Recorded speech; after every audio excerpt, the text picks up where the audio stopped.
একদিন এক ধনী মহিলা রাস্তা দিয়ে যাচ্ছিল। হঠাৎ তার চোখ একটা দৃশ্যে আটকে গেল।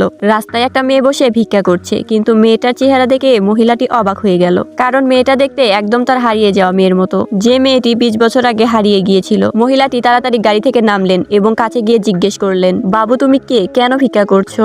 মেয়েটি শান্ত গলায় বলল, আমার মা খুব অসুস্থ, তার চিকিৎসার জন্য টাকা প্রয়োজন, তাই রাস্তায় বসেছি। মেয়েটির অবস্থা দেখে মহিলা যেন গলে গেল, মনে হচ্ছিল এ যেন তার নিজের মেয়ে। কিন্তু মেয়েটা যখন বলল আমার মায়ের চিকিৎসার জন্য 3 লক্ষ টাকা দরকার, তখন পাশে থাকা হাউসকিপার সঙ্গে সঙ্গে বলে উঠলো, ম্যাডাম এমন করে কাউকে বিশ্বাস করা ঠিক না। কিন্তু ধনী মহিলা চুপ করে গেলেন।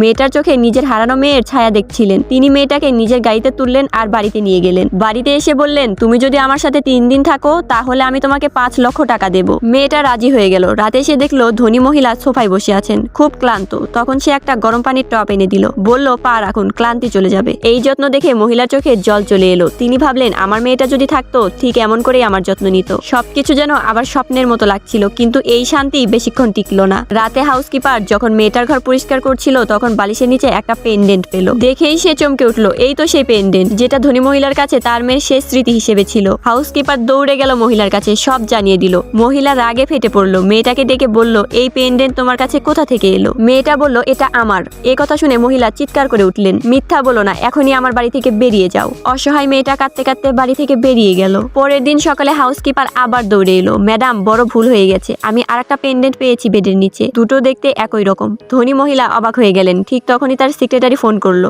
ম্যাম আমরা তদন্ত করে যা পেয়েছি তা শুনে আপনি অবাক হয়ে যাবেন। ওই মেয়েটা আসলে আপনার নাতনি, আর যিনি হাসপাতালে আছেন তিনি আপনার হারিয়ে যাওয়া মেয়ে। এটা শুনে মহিলার বুক কেঁপে উঠলো। 20 বছর আগে হারিয়ে যাওয়া মেয়ে আজও বেঁচে আছে, আর তার মেয়ে মানে নিজের নাতনি রাস্তায় বসে সাহায্য চাইছিল। ধনী মহিলা চোখের জল মুছে বললেন, আমাকে এখনই হাসপাতালে নিয়ে চলো। তিনি হাসপাতালে দৌড়ে গেলেন। সেখানে দেখলেন ডাক্তাররা বিল না পাওয়ায় রোগীকে ছেড়ে দিচ্ছে। ঠিক সেই মুহূর্তে ধনী মহিলা পৌঁছে গেলেন।